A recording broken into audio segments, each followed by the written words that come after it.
I cannot believe my eyes right now. The whole of Parliament is on fire.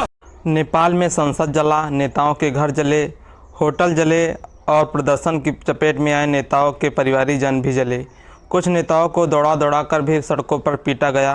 हालात इतने ख़राब हो गए कि प्रधानमंत्री को इस्तीफ़ा देना पड़ा, वह देश छोड़कर भाग गए।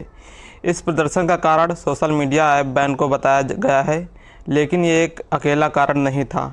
यह तो माध्यम बना तख्तापलट का नेपाल में। नेपाल के इस प्रदर्शन में शामिल थे जेन जी, यानी वह पीढ़ी जिनका जन्म 1997 से 2012 के बीच में हुआ था। अभी मैं आपको जो ये जानकारी दे रहा हूँ, अब तक 50 से ज़्यादा लोगों की नेपाल में मौत हो चुकी है और सैकड़ों लोग घायल हैं।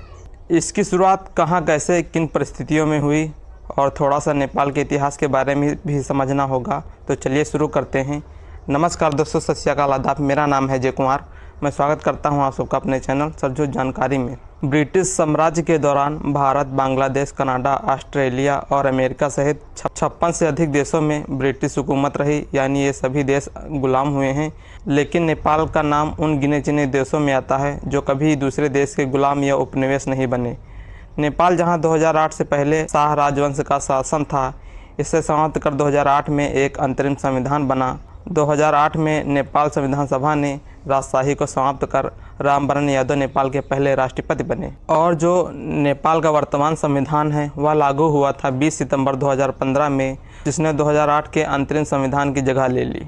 यह नेपाल के इतिहास का 7वां संविधान है। नेपाल जो इस वक्त एक संघीय गणराज्य है, नेपाल के संविधान में 35 भाग, 308 अनुच्छेद और 9 अनुसूचियाँ शामिल हैं। जैसे भारत में सरकार 3 स्तर पर काम करती है, केंद्र सरकार, राज्य सरकार और स्थानीय सरकार, उसी प्रकार नेपाल में भी सरकार 3 स्तर पर ही कार्य करती है, संघीय, प्रांतीय और स्थानीय। नेपाल में राजतंत्र को समाप्त कर प्रजातंत्र इसलिए बनाया गया ताकि प्रजा यानी जनता द्वारा चुना गया प्रतिनिधि जनता की समस्याओं पर गौर करे, देश को उन्नति की ओर ले जाए। लेकिन ऐसा नहीं हुआ। सरकार भ्रष्टाचार पर उतर आई, बेरोजगारी दर नेपाल में बढ़ती गई। ऊपर से नेताओं की संतानें और रिश्तेदार रंगदारी दिखाते हुए सोशल मीडिया पर भौकाल बनाने पर उतारू हो गए। जब नेपाल के लोगों ने यह सब देखा तो उन्होंने इसका विरोध करना शुरू किया सोशल मीडिया के द्वारा। यह विरोध सोशल मीडिया द्वारा इतना बढ़ गया कि नेपाल की सरकार ने नेपाल में कई ऐप बैन कर दिए, सिर्फ टिकटॉक को एक्टिव रखा। जब सोशल मीडिया बैन हुआ तो जेनजी भ्रष्टाचार, बढ़ती बेरोजगारी, बैन के खिलाफ शांति ढंग से प्रदर्शन करने सड़कों पर आई और संसद भवन की ओर जाने लगी। पहले तो सरकार ने जेनजी का आंदोलन दबाने के लिए सेना द्वारा अश्रु गैस, रबर बुलेट इस्तेमाल किया और जब जेनजी नहीं मानी तो गोलियां चलाई गई उन पर, जिसमें करीब 20 लोग मारे गए। इसमें एक 12 साल का बच्चा भी था। इस घटना से पूरा नेपाल क्रोधित हुआ। शांति ढंग से होने वाले प्रदर्शन ने अब एक हिंसा का रूप ले लिया था। इस प्रदर्शन में 18 से 28 साल के लोग अधिकतर शामिल थे, जिन्हें जेनजी कहा गया। जेनजी वह पीढ़ी है जिसका जन्म 1997 से 2012 के बीच हुआ, जो तकनीक, इंटरनेट और सोशल मीडिया के साथ बड़ा हुआ। नेपाल में हिंसक प्रदर्शन, हालात बिगड़े, संसद, पीएम, राष्ट्रपति के निजी आवास आग के हवाले हो गए, सुरक्षा बलों से हथियार छीन लिए गए। 3 पूर्व पीएम के घर हमला हुआ।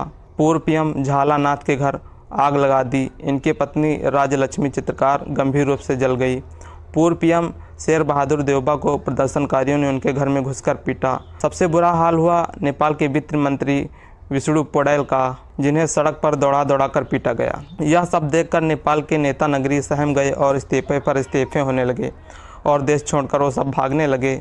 देश में जारी हिंसक घटना और मंत्रियों के इस्तीफे के साथ ही नेपाल के प्रधानमंत्री केपी शर्मा ओली ने भी इस्तीफा दे दिया और देश छोड़कर भाग गए। प्रधानमंत्री केपी शर्मा ओली के इस्तीफे के बाद प्रदर्शनकारियों का गुस्सा थमा नहीं। होटल जले, फिर प्रदर्शन लूटपाट में बदलने लगा। कैदियों को जेल से भगाने लगे। जेनजी का प्रदर्शन जो भ्रष्टाचार के खिलाफ था, वह मकसद से भटक कर दूसरी राह पर चल पड़ा था। इससे नेपाल गर्त की ओर जा सकता था क्या? नेपाल तो गर्त में चला गया। करीब 4 दिन प्रदर्शन चलता रहा। अनगिनत मौतें और सैकड़ों लोग घायल हुए। अगर अब समझदारी से काम न लिया गया तो नेपाल दशकों से पीछे चला जाएगा।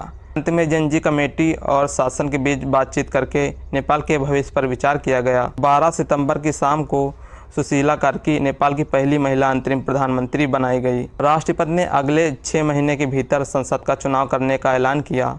जेनजी नेताओं ने इस सरकार में शामिल होने से इनकार किया। उन्होंने कहा कि वह सिर्फ सरकार के कामकाजों की निगरानी करेंगे। तो अभी के लिए इतना ही, अब तक के लिए धन्यवाद। जय हिंद, जय भारत।